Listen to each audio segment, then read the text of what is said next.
Imagine if you bought an exquisite jewelry piece only to find out it's been cursed. Your worst nightmare, right? Well, that might be a reality for some people. Welcome to our channel. And today, let's find out about the curse of the world-famous Hope Diamond. For centuries, this gem has cast its spell over all who have owned it, bringing them face down in a series of unfortunate events. From royal mishaps to unexpected heists, the Hope Diamond's curse is no laughing matter.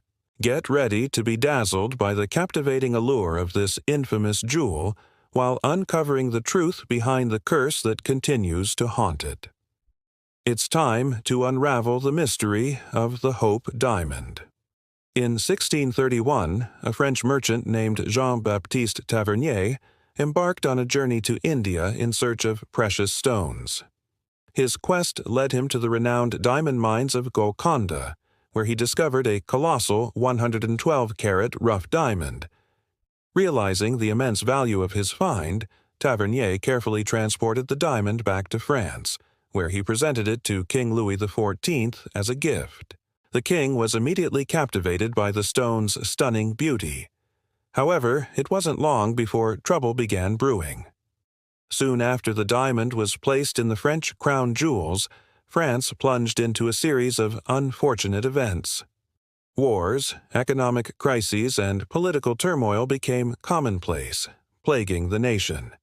Adding to the woes, King Louis XIV faced serious health issues, and his son, the Dauphin, met an untimely demise. Many began to believe that the diamond's curse was responsible for the misfortunes befalling France and its monarchy.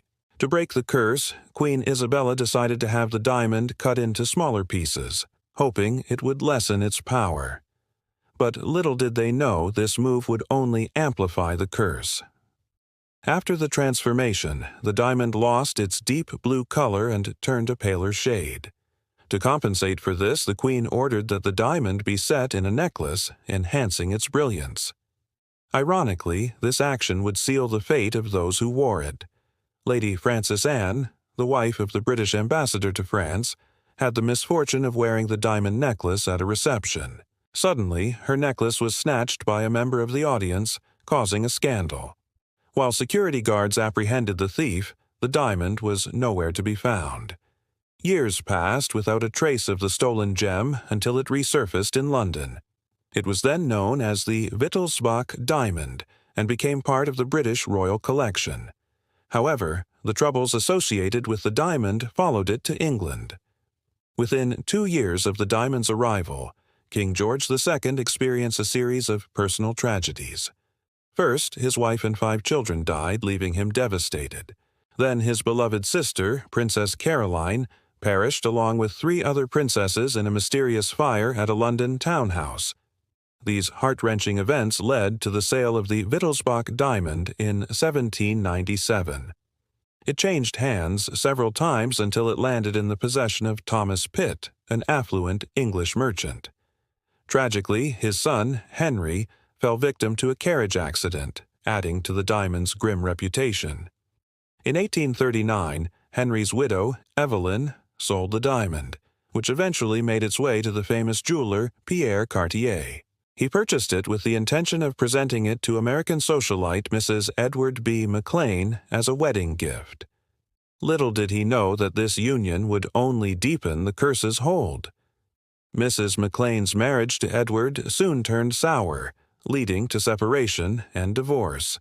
To add to her misfortunes, her only child, a daughter, died young. Throughout her life, she faced financial struggles and even had to mortgage the diamond to make ends meet. The Hope Diamond seemed determined to bring her nothing but despair. As the years went by, rumors about the diamond's curse intensified. People whispered that anyone who possessed it would suffer a series of misfortunes within a year. This ominous reputation overshadowed the gem's beauty and made it a symbol of bad luck rather than a cherished treasure. Evelyn Walsh McLean became the next owner of the Hope Diamond. She acquired it from Mrs. McLean's estate after the latter's death. However, her ownership of the diamond proved to be equally challenging. Despite her best efforts to avoid the curse's influence, misfortune continued to plague her. One day, while vacationing in France, Evelyn found herself caught in a devastating flood. Her room at the Hôtel de Paris was inundated, ruining her clothes and belongings. As she desperately tried to salvage what she could, the Hope diamond fell out of her necklace and disappeared into the swirling water. Frantically, she searched for the missing gem, but to no avail. It seemed as though the diamond had vanished without a trace. Determined to recover the priceless stone, Evelyn enlisted the help of Edmond and Maurice C., two well-known Parisian jewelers. Together, they devised a plan to drain the water from the hotel's courtyard in hopes of finding the lost diamond. After hours of laborious work, they finally retrieved the Hope diamond from the muddy water, safe and sound. Overjoyed at its recovery, Evelyn carefully placed the diamond back around her neck, determined to hold on to it despite the curse. She returned to the United States with the diamond, but her troubles were far from over. Just a few months later, tragedy struck again when her husband was involved in a serious car accident. Although he survived the initial crash, he succumbed to his injuries a few days later, leaving Evelyn devastated. Adding to her sorrow, rumors swirled that Evelyn had neglected her husband in his final moments, further damaging her reputation. The curse of the Hope diamond seemed relentless, bringing nothing but misery to its owner. Despite the curse, Evelyn Walsh McLean refused to part with the Hope diamond. She remained convinced that it was not the diamond itself, but rather her own actions that had caused the misfortunes befalling her.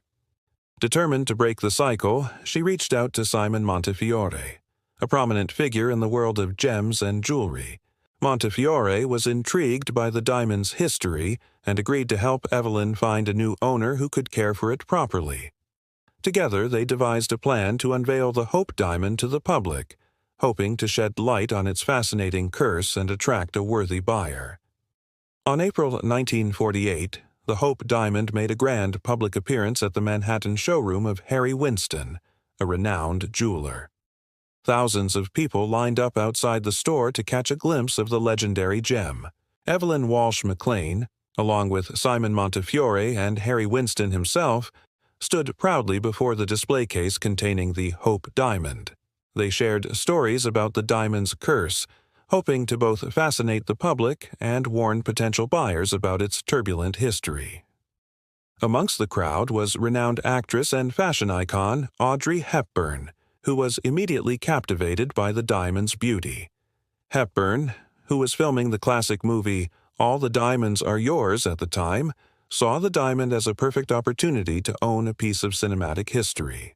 Without hesitation, she approached the display case, admired the Hope diamond, and expressed her deep admiration for the gem. Evelyn Walsh McLean, touched by Hepburn's genuine appreciation for the diamond, decided to sell it to the actress. For McLean, it was essential to find someone who understood the diamond's significance and would treat it with the respect it deserved. Audrey Hepburn was indeed the perfect choice. On May 12, 1948, Audrey Hepburn officially purchased the Hope diamond from Evelyn Walsh McLean. The exact purchase price was never revealed, but it was estimated to be in the millions. For Hepburn, the acquisition of the Hope diamond was a dream come true, allowing her to own a piece of history while supporting a worthy cause. She intended to donate the proceeds from the sale of the film All the Diamonds Are Yours to the UNICEF, making the purchase even more meaningful. After the sale, Audrey Hepburn took the Hope diamond to her favorite jeweler, Bulgari, to have it reset in a more modern setting. Instead of the traditional necklace, Hepburn opted for a ring, a style that suited her elegant taste and allowed the diamond to take center stage. The Hope diamond ring became one of Hepburn's most treasured possessions, symbolizing not only her love for jewelry, but also her commitment to philanthropy. Throughout her life, Hepburn wore the Hope diamond on numerous occasions, including during the filming of Breakfast at Tiffany's, a move that further cemented the diamond's status as a Hollywood icon. Sadly, after Audrey Hepburn's death in 1993, the Hope diamond disappeared from public view. Her estate refused to comment on the whereabouts of the diamond, leaving many to speculate about its fate. Some believed it had been left to her son, Sean Hepburn Ferrer, while others speculated that it was donated to a museum or private collection. In 2008, the Hope Diamond made a surprise reappearance at the Smithsonian Institution as National Museum of Natural History in Washington, D.C. Its return to the public eye was met with excitement and wonder as people marveled at the legendary gem once again. The museum displayed the diamond alongside other notable gems such as the 45-carat Blue Moon diamond and the 59-carat green diamond. The exhibition highlighted the beauty and rarity of blue diamonds, allowing visitors to appreciate the Hope Diamond's unique place in history. So, was the curse real or just a clever marketing ploy? Who knows? But one thing's for sure, the Hope Diamond's journey through time has been nothing short of extraordinary. From royal courts to Hollywood's elite, this mesmerizing gem has captivated hearts and minds while leaving a trail of misfortune in its wake. Whether you believe in curses or not, the Hope Diamond remains a symbol of elegance, mystery, and intrigue. If you enjoyed this video, don't forget to like and subscribe for more captivating stories. And if you have your own thoughts on the Hope Diamond curse, we'd love to hear from you in the comments below. Until next time, stay curious and keep exploring the world's hidden wonders.